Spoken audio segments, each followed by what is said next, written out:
দেশ থেকে বিদেশ, খেলা থেকে বিনোদন, সব ধরনের খবর নিয়ে আমি মিঠু শুরু করছি নজরের দুনিয়া। কানের মেশিনের বিশ্বস্ত প্রতিষ্ঠান অডিটন, স্পিচ অ্যান্ড হিয়ারিং ক্লিনিক।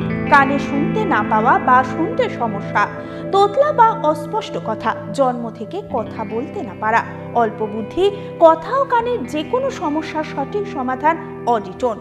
অভিজ্ঞ চিকিৎসকদের পরিষেবার সাথে পাবেন কানে শোনার পরীক্ষা ও যন্ত্র, কান ও গলার ছবি, speech therapy, OAE, BERA, ASSR, ENG, VNG, ECG, vestibular, psychological পরীক্ষা ও কাউন্সিলিং। বিশদে জানতে যোগাযোগ করুন। হাসিনার ভিসা বাতিল, আমেরিকার আরো চাপে মুজিবকন্যা। গদিচ্যুত হয়ে বাংলাদেশ ছেড়েছেন মুজিবকন্যা শেখ হাসিনা। আপাতত দিল্লির সেফ হাউসেই রয়েছেন তিনি। এখান থেকে ব্রিটেনে উড়ে যাওয়ার কথা ছিল তার, কিন্তু এখানেই বিপত্তি।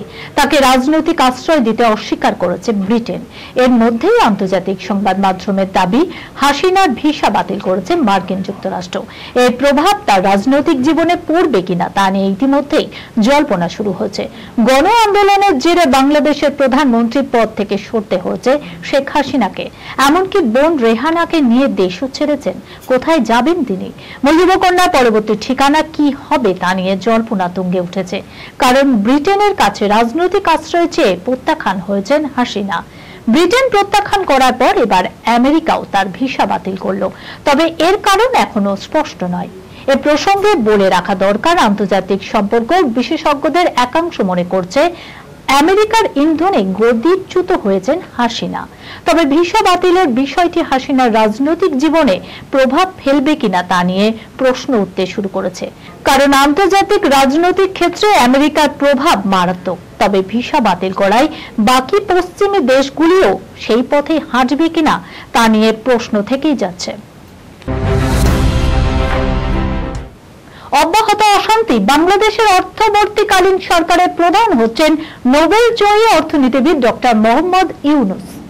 আন্দোলনকারী ছাত্রদের দাবি মেনে জাতীয় সংসদ ভেঙে দিয়েছেন বাংলাদেশের রাষ্ট্রপতি। বাংলাদেশের অন্তর্বর্তীকালীন সরকারের প্রধান হচ্ছেন শান্তিতে নোবেল জয়ী অর্থনীতিবিদ ডক্টর মোহাম্মদ ইউনুস। কিন্তু এখনো শান্তি ফেরেনি বাংলাদেশে। দিকে দিকে অশান্তির আগুন চলছে। আক্রান্ত সংখ্যালঘু থেকে আওয়ামী লীগের নেতা কর্মীরা। অস্থিরতা তৈরি হয়েছে বাংলাদেশ ব্যাংকেও। পদত্যাগ করেছেন বাংলাদেশের অ্যাটর্নি জেনারেল AM আমির উদ্দিন। বাংলাদেশের কেন্দ্রীয় ব্যাংকের চরম অস্থিরতা। বিক্ষোভ প্রতিবাদ দেখায় ব্যাংকেরই কর্মকর্তা কর্মচারীরা।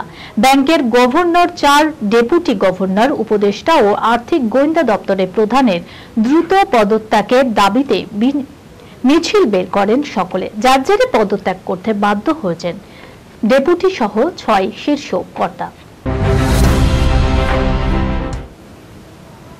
প্যারিস জয় করে ঘরে ফিরলেন মনু ভাকের। তারকা শুটারকে নিয়ে উচ্ছ্বসিত অনুরাগীরা। প্যারিস অলিম্পিকে জোড়া পদক জয়ী মনু ভাকের দেশে ফিরলেন। বিমানবন্দরে নামার পর তাকে ঘিরে উপস্থিত মানুষের আনন্দ উচ্ছ্বাস ছিল দেখার মতোই। তার সঙ্গে ছিলেন কোচ জসপাল রানা। অভিশপ্ত টোকিও থেকে ফার্মওয়ারি প্যারিসের দূরত্ব কত? গুগল সার্চ ইঞ্জিন হয়তো জবাব দিয়ে দেবে কয়েক হাজার মাইল। তবে যে জবাব পাওয়া যাবে না তা হলো কতটা স্বপ্নে হাঁটলে তবে নিয়মের স্রোতে ভাসা যায়। মাঝে এই 3 বছরের হরিয়ানার মনু ভাকের পদকের স্বপ্ন দেখেছেন। স্বপ্ন দেখিয়েছেন দেশবাসীকে। শনিবার অলিম্পিক সফর শেষ করলেন মনু ভাকের।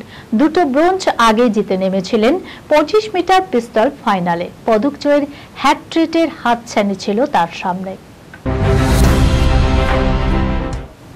সালমানের প্রেমে হাবুডুবু খাচ্ছে এই নায়িকা কে সে? জানতে ইচ্ছা করছে নিশ্চয়, চলুন দেখে নিন। শাহরুখ খানের সঙ্গে তার রসায়ন মন ভরিয়েছিল বলিউডের। দক্ষিণী অভিনেত্রী নয়নতারার মন জুড়ে রয়েছে এবার অন্য কেউ। তিনি হলেন সালমান খান। সম্প্রতি সমাজ মাধ্যমে তিনি প্রকাশ করেছেন তার ভালোবাসার কথা।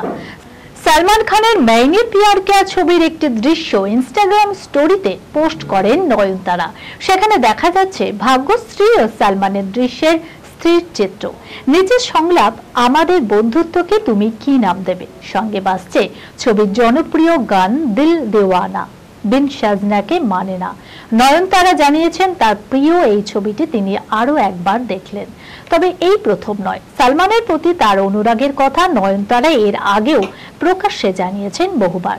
তবে শুধু নয়নতারাই নয়, দিন কয়েক আগে मैंने प्यार किया ছবির গানই নিজের গাড়িতে বাজিয়েছিলেন প্রিয়াঙ্কা চোপড়াও। ঘটনাচক্রে প্রিয়াঙ্কা ও নয়নতারা দুজনেই 90-এর দশকের কাটিয়েছেন তাদের শৈশব, কিন্তু এতগুলি বছর পরেও প্রায় একই রকম জনপ্রিয়তা ধরে রেখেছেন সালমান খান। এই খবরের সঙ্গে শেষ করলাম আজকের নজরে দুনিয়া। আপনারা দেখছেন টিভি 24 বাংলা, সংবাদ বিনোদন সারাদিন সারাক্ষণ।